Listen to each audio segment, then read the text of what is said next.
Bene data bakundwa inshuti za Yesu, nongeye kubasuhuza muri umugoroba ngira nti amahoro abe muri mwe. Amahoro abe muri mwe muri iki gihe igihugu cyacu ndetse n'isi yose ihanganye n'icyorezo gihangayikishije isi yose cya coronavirus. Amahoro abe muri mwe n'ibyiringiro bituruka ku mwami wacu Yesu Kristo. Muri iki gihe kandi turimo twitegura kwizihiza intsinzi twaboneye muri Yesu Kristo, intsinzi yo ku musaraba ubwo umwami wacu yatsindaga urupfu akazuka ari muzima. Ayo mahoro yo mu mutima koko arakenewe cyane. Ibyo byiringiro turabikeneye kubera ko mu gihe nk'iki ngiki abantu benshi babuze epfo na ruguru, abantu bamwe barimo bibaza ngo ejo bizameze gute, ubwo ibyo abantu bagenderagaho iby'isi yashyiragaho imbaraga bisa n'ibyanyeganyijwe. Nimureke twebwe abakristo tugake ku byiringiro byacu. Amahoro tubonera muri Yesu Kristo aturinde, adukomeze. Ayo mahoro abe mu mitima yacu kugira ngo turusheho guhisa ibyiringiro, kuko n'ubundi tuzi ko turi abagenzi n'abimukira muri iyi si. Nagira ngo mbanze mbabwire ko iki gihe turimo, iki gisirimo atari ubwa mbere ibintu nk'ibi biba. Amakuba nk'aya yagiye agwira isi mu bitandukanye, ariko abantu b'Imana bagiye basohokamo kubera gusenga, kwinginga, ariko no kugira ibyiringiro. Kandi tugomba no kwibuka ko umwami wacu Yesu yatubwiye ko mu bihe bya nyuma hazabaho impuha z'intambara, hazabaho indwara z'ibyorezo, hazabaho imishyitsi, hazabaho akaga gatangaje. Ngira ngo ibyo twese turabizi. Nta mpamvu rero yo gucika intege, nta mpamvu yo kurira nk'abadafite Imana, ahubwo mureke dukomere tujye ku mavi. Ngo Imana yabwiye Yeremiya iti ntabaza ndagutabara, nkwereke ibikomeye biruhije utamenya. Haleluya! Iki ni cyo gihe rero cyo gutabaza Imana kugira ngo ibi bikomeye birimo biyobera isi twebwe duhishurire, kandi iwe n'umwanya wo gutanga ubuhamya nk'itorero, ubutumwa kuri iyi si igenda ita ibyiringiro. Kandi Imana ishimwe ko mu gihe nk'iki byibura hariho ikoranabuhanga ridufasha kuba twashobora byibura no kuganira ku ijambo ry'Imana nk'uko tugiye kubikora kuri uyu mugoroba. Nubwo tutari mu rusengero, ariko byibura turashobora kumva ijambo ry'Imana. Muri iki gihe rero itorero riri mu bihe byo kwibuka uko ubuzima bwatsinze urupfu, uko umucyo watsinze umwijima, ni igihe nyine tugomba kurushaho kugaragaza ibyiringiro byacu dufatanije n'itorero. Ubundi inkuru tugomba kwamamaza nk'itorero ni inkuru y'agakiza, inkuru y'ubuzima, inkuru yo kuzuka kwa Kristo. Tugomba kubikora dute rero bene data bakundwa? Mbere yo kugira ngo dusome ijambo ry'Imana ritugaragaza ko tugomba gufatanya kugira ngo dukore umurimo maze umuntu w'Imana maze abakristo barushaho gukomera no gukomezwa kugeza ubwo bagera ku kigero cya Kristo. Ndagira ngo munyemerere tumaze dusenga Imana. Mana yacu, ndagushimye ndaguhimbaje mu izina rya Yesu Kristo umwami n'umucunguzi wacu. Gushimiye ko mu gihe nk'iki ngiki utwemere kugira ngo tube imbere yawe twumve ijambo ryawe. Gushimiye ko nubwo ibintu bikomeye mu isi ariko uracyari kandi uracyari Imana. Ese Mana, urashaka kubwira iki torero ryawe muri iki gihe? Urashaka kutwigisha iki? Icyo tugusabye no kugira ngo twe gucika intege ahubwo dukomere. Twigire ku byo tubona ariko nk'itorero urushaho kudukomeza kugira ngo buri wese uko wamuhamagaye arushaho gutuma umurimo wawe ukorwa neza, maze umubiri wa Kristo wubakike koko by'ukuri, maze abantu bagere ku kigero cya kindi cy'igihagararo gishyitse cy'umwami wacu Yesu Kristo. Sabiye abadukurikira muri mugoroba, sabiye abantu bose mwami Imana yacu bari kumwe natwe, sabiye itorero ryawe kugira ngo weshe cyubahiro bw'Imana. Urakoze rero, cyo ni kintu cya Yesu rero no kayiteka ryose. Amen. Bavandimwe, dufite intego muri iminsi 40 itubwira ko tugomba gukurira muri we mu mwami wacu Yesu Kristo muri byose, kugeza ubwo tuzashobora kuba abantu bashyitse bageze ku rugero rw'igihagararo rwose, igihagararo gishyitse cya Kristo umwami wacu. Iyo niyo ntego dufite. Iyo ntego turayisanga mu Efeso, urwandiko Pawulo yandikiye Abefeso igice cya 4. Muri umugoroba ndagira ngo dusome duhereye ku murongo wa 11. Abefeso igice cya 4 dore ku murongo wa 11.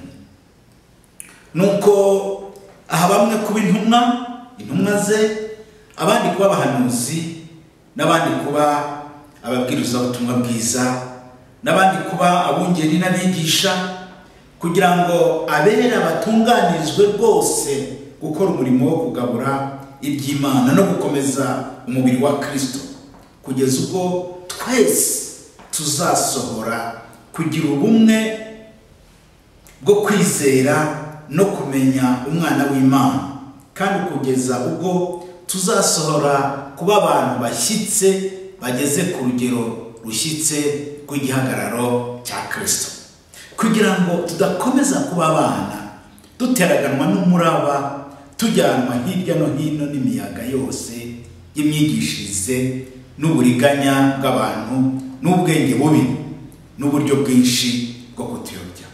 Ahubwo tuvuga ukuri, turi mu rukundo, dukurire muri we muri byose. Uwo ni we mutwe, ari wo Kristo.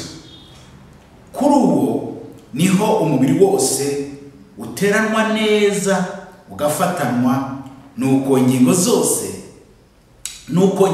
zigirirana, nuko igice cyose kigakora umurimo wacyo cyagenewe. Muri Kristo niho umubiri ukura gukura kwawo, kugira ngo ukurizwe mu rukundo. Imana ishimwe cyane.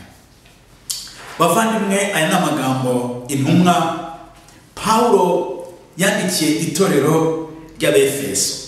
Itorero ry'Abefeso ubu ngubu ni mu gihugu cya Turikiya, ryari itorero rikomeye, ndetse n'ikigaragaza ko ryari itorero rikomeye nuko riri mu matorero 7 ya yandi Yohana intumwa ubwo yari ku kirwa cya Patimo, umwami Yesu yamubwiye ayandikira ibyayo kugira ngo arusheho gukomera mu kwizera Kristo.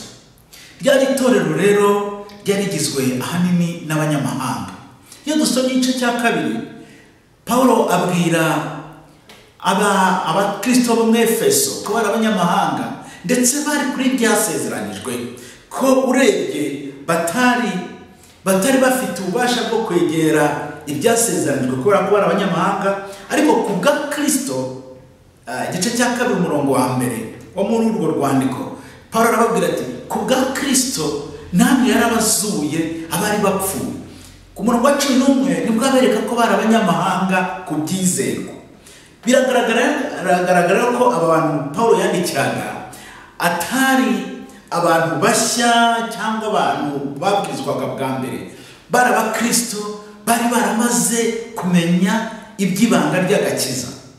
Kuko ku murongo wa 1 Pawulo arababwira ati abandikira abera batoranijwe, ngo ndabandikiye mwebwe abera bo mu Efeso mwatoranijwe. Byumvikane rero ko ntabwo bakiri ba bantu bo kubwirizwa ibyo gukizwa, ibyo kwihana ibyaha, ahubwo ni abantu bamaze gukura, ni abantu bamaze kugera aho bagaragara nk'abera.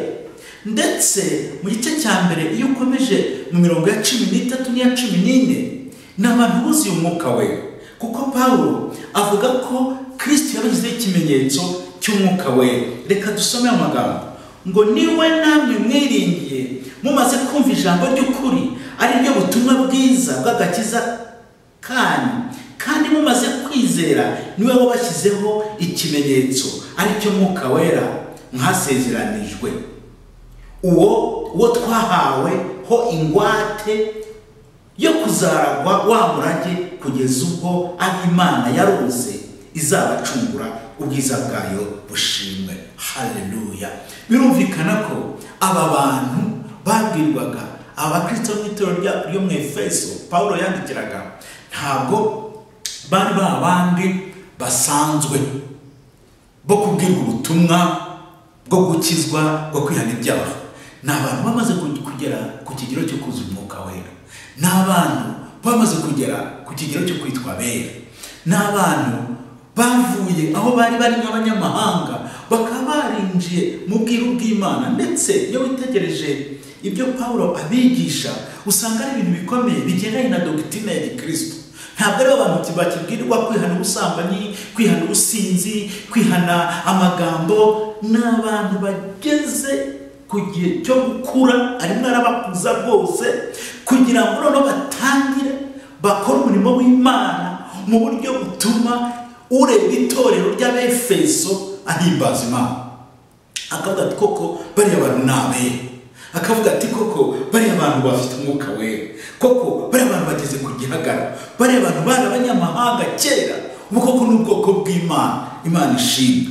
Pawulo rero arababwira ati nuko rero noneho ndagira ngo bene data, ubwo noneho mwamaze kuba itorero rikomeye mukabona umwuka wera, wa mwuka wera watumye mubona impano zitandukanye.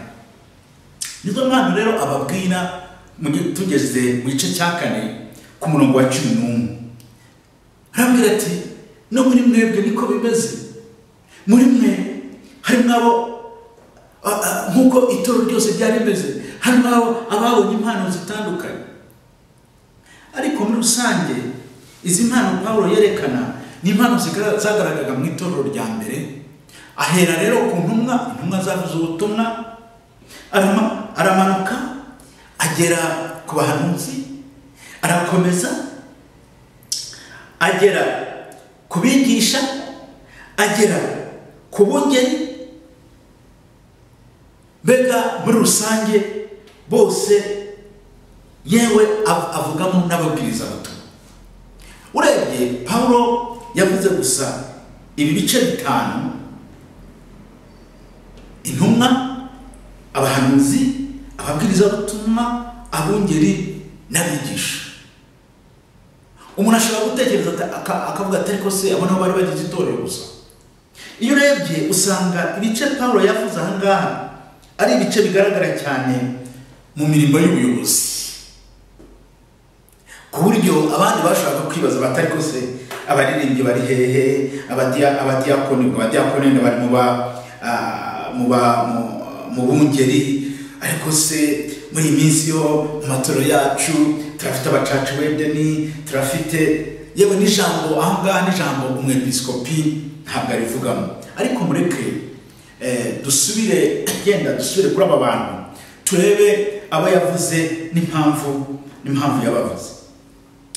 Abambere Paul yavuze ni intumwa. Birumvikana ko intumwa izo zabanye na Kristo kandi zo zagiye zishinga amatorero muri ibyo bihe. Intumwa zamaraga gushinga itorero bakristo bene data, intumwa zamaraga gushinga itorero bazisigiraga wasigaraga azirebera kugira ngo doctrine cyangwa se inyigishirizo yazo itavaho izama gatotsi cyangwa se akazi ubuyobe.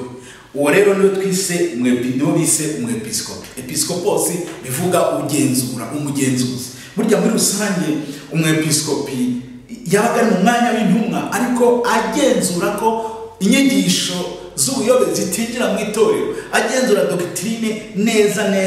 Ntabwo yabaga ashinzwe amafaranga, ntabwo yabaga ashinzwe imishinga y'indi. Umwepiskopi yagombaga kugenzura doctrine z'itorero, akaruko abantu bigisha koko ibigendanye no kwizera Yesu Kristo nk'uko intumwa zabyigishije. Abepiskopi rero bakaba barafashwaga ahubwo n'abadiyakoni. Abadiyakoni bakaba ari bo wasangaga abenshi mbega muri rusange bashinzwe ibyo gufasha abakene no kureba abafite ibibazo mu itorero. Burya niyo mpamvu akenshi nko mu itorero ryacu umudiyakoni usanga no mu gihe cyo kumurobanura arobanurwa n'umwepiskopi gusa, ubundi akamushinga n'inshingano, kuko abadiyakoni babaga ari abafasha ba hafi b'abepiskopi. Nyuma rero mu isezerano rishya umurimo w'ubuhanuzi ntabwo wacitse. Tubona abahanuzi batandukanye.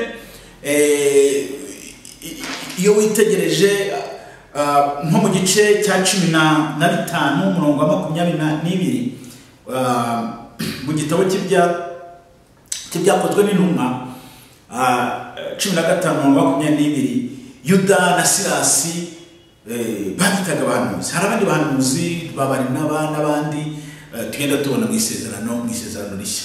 Aba bahanuzi rero mu isezerano rishya cyane cyane mu itorero ryo mu Antiokiya hari abahanuzi benshi cyane. Ni ukuvuga ngo bari abantu bashinzwe kuburira abantu, kubabwira iby'Imana irimo ivugana nabo. Ikibazo abantu bagiye bavangirwa, bacanganyikirwa, kugeza igihe uwitwa Saint Augustin ari we wavuze ati ibintu by'ubuhanuzi rwose mureke tubihagarika.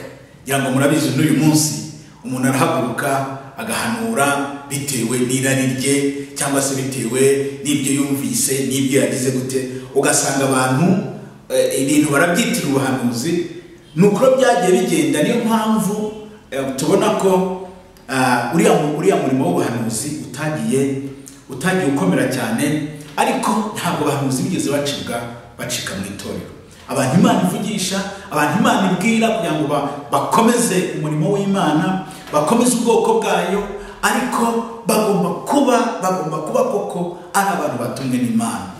Aha ngaha ndagira ngo nibutse abakristo bene data bakundwa, mbibutse ko ubuhanuzi ntabwo bivuga gusa wa wundi uvuga ibizaba nk'umupfumu. Oya, ubundi umuhanuzi ni umuntu uvuga mu izina ry'Imana, akabwira ubwoko bw'Imana icyo Imana ibushakaho. Akababwira ati Uwiteka Imana arashaka ko mugenda gutya, kandi noneho akababwira ati nimudakora umurya dore ingaruka ngizi. Ni umuntu usoma ibihe, akabwira abantu, akababurira, agatangira kubabwira ati umva rero dore icyo Imana ibashakaho, nuko nguko amategeko y'Imana ameze, mwokabyaramwe nimwumvire ubushake bw'Imana. No mu isezerano rishya rero hari abahanuzi, ndetse hari aho mu gice cya 14 cy'Abakorino mu rwandiko rwa mbere Petero mu mbare Paulo yandikiye Abakorino, Paulo avuga ko impano nziza iruta izindi ngo niyo guhanura, kubera ko guhanura arahugura, guhanura aringinga, afasha abantu kongera gusubira mu nzira. Mbega usanga icyo gihe uwo murimo wari ukomeye mu itorero rya mbere rigitangira. Abandi rero n'ababwirizabutumwa basanzwe, nk'uko dufite ababwirizabutumwa uyu munsi. No mu matorero ya mbere hari abantu bahagurukaga ugasanga Imana ibahaye ijambo, ariko batari abahanuzi bakabwiriza ubutumwa bwiza. Hari abigisha rero, hari abigisha abadogiteri, les docteurs de la loi, cyane cyane abantu babaga barize ibigendanye n'amategeko y'Imana ndetse na Bibiliya, nuko ugasanga barimo barigisha ubwoko bw'Imana nkuko bari hari abantu hari abigisha mu Bayuda, abigisha amategeko, abadogiteri. Aba rero Paulo avuga ati abo bose mu itorero rya mbere uko abantu bagendaga itorero rikura niko bagiye bagaragara mu itorero. Ariko arababwira ati bavandimwe, kuba uri intumwa, kuba uri umuhanuzi, kuba uri umubwiriza butumwa, kuba uri umwigisha, iyo ni impano wahawe, atari uko hari ikindi kiguzi watanze. Nuko nyiri itorero yabonye ko kugira ngo itorero rye rikure rikomere rimere neza, abantu baririmo bagomba kuba bafite impano zitandukanye kugira ngo abakristo barusheho gukomera, barusheho kugira imbaraga, kubera ko iyi si turimo ni isi igoye kuyibamo. Ahangaha nyiri itorero Imana yabonye ko nibitamera bityo ngo buri wese abone icyo agomba gukora, abantu bazatekereza ko itorero ari iryabo nako bagiye uzafite izo mpano zose. Imana rigenda iha impano buri gice. Imana ishimwe cyane. Ubundi ngewe aha hantu nafashe Imana nk'umuntu ukora moteri kugira ngo igende. Iyi moteri muyumve ndayifata nk'itorero. Moteri kugira ngo igende harimo ibyuma bitandukanye, harimo ibinini, harimo ibitoya, harimo amaburo, harimo utuntu tw'udusinga duto cyane tujyana umuriro, kandi utwo dusinga turakomeye tujyana umuriro utwo dutoya ndetse tutanaboneka, utapfa no kubona. Harimo n'ibisakuza kigakubita ku bindi bigasakuza. Ibyo byose iyo biri hamwe rero nibyo bituma moteri igenda. Ni kimwe n'itorero bene data bakundwa. Nyiri iyi moteri twita itorero yabonye ko hari ibyuma bitandukanye bigomba kuba biri muri iyi moteri kugira ngo igende, kugira ngo ikore umurimo yamagana.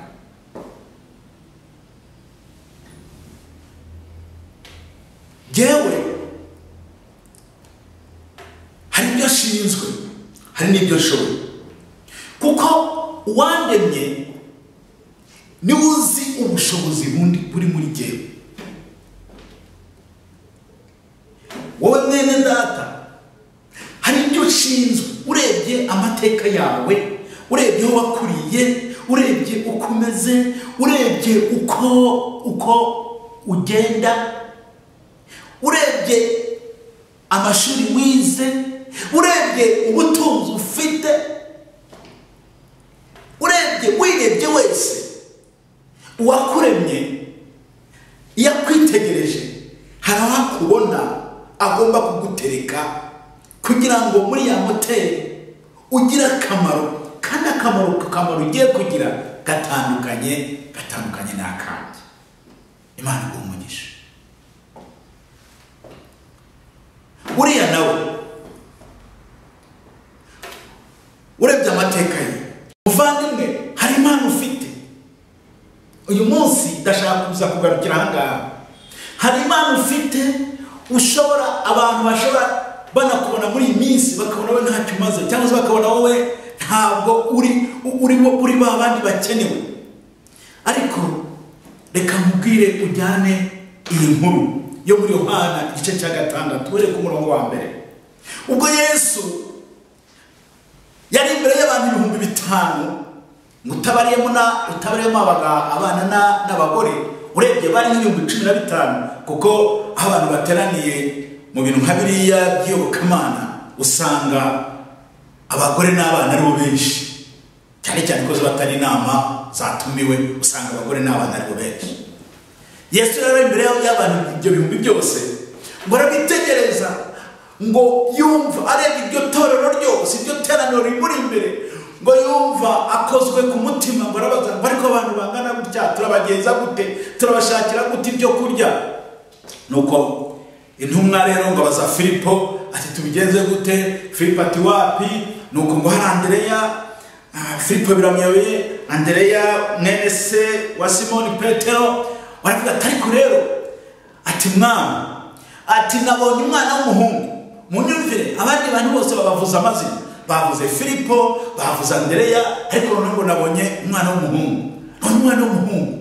Umwana w'umuhungu muzi yari afite bere data bakundwa ngo yari afite ngo imitsima 5 udutsima 5 ngo n'udufi 2 twonyine arimo atugendana. Ntimumbaze niba yari impamba ye, ariko mwibaze niba ari impamba y'umwana kuko birumvikana yari impamba. Niba se yagucuzaga nka kuri tubona abantu bacuruza ubunyobwa yenda n'amandazi ahantu hateraniye abantu benshi, ariko uwo mwana ngo yari afite utwo dufi niyo mitsima byari bikeya kugira ngo bihaza abantu bose. Uyu mwana uyu mutsi wari ufite utudufi bamwita umuhungu, umwana w'umuhungu, umwana w'agahungu. Kuko dushobora mwiteranira uyu munsi kuvuga ngo runaka wa wundi tugaragara wa wundi abantu batazi n'izina rye wa wundi utagira gute, ariko nyamara yicaranye hariya mu nguni amafi, yicaranye hari udufi n'udutsima. Haleluya! Yicaranye udufi n'udutsima umwami Yesu yiteguye gukoresha kugira ngo itorero rihage, kugira ngo abantu bongere banezerwe, kugira ngo abantu mwene data ushobora kuba wicaranye umutsima n'udufi byo kuririmba kugira ngo itorero rihabwe umugisha. Ushobora kuba wicaranye umutsima n'udufi byo kumenya gutera indabo imbere y'urusengero, maze umuntu wese yahaza akavuga ati haleluya, nageze muri paruwasi ya Kacyiru muzi isuku ihari, Imana ishimwe, hari ahantu hari Imana.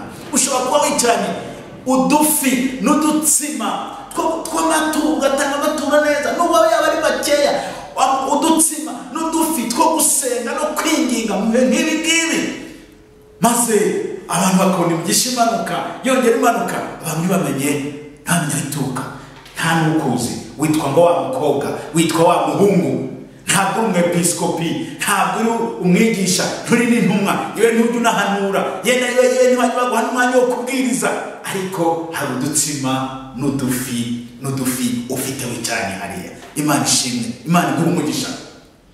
Ariko reka rero icyo gusa icyo uri bukore nuko igihe nikigera, igihe Yesu akohereza abantu kuza kureba wa mwana, kuza kureba wa muhungu, kuza kureba wa mukobwa, iyo mitsima n'utwo dufi birekure.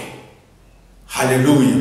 Birekure Yesu abikoresha, birekure Yesu abikoresha. Uriya mwana nta nubwo twabonye kuba, nta nubwo sinzi ukuntu byagenze, ariko ikigaragara nuko iyo mitsima ni nayo mafi uwo mwana yarabirekuye babishyira Yesu arabitura, maze ngo abantu baranezerwa, maze ngo abantu bararya barahaga, abantu bashima Imana, bararirimba tugutendereza, ijuru rirahumura, maze abantu baranezerwa kubwa wa mwana.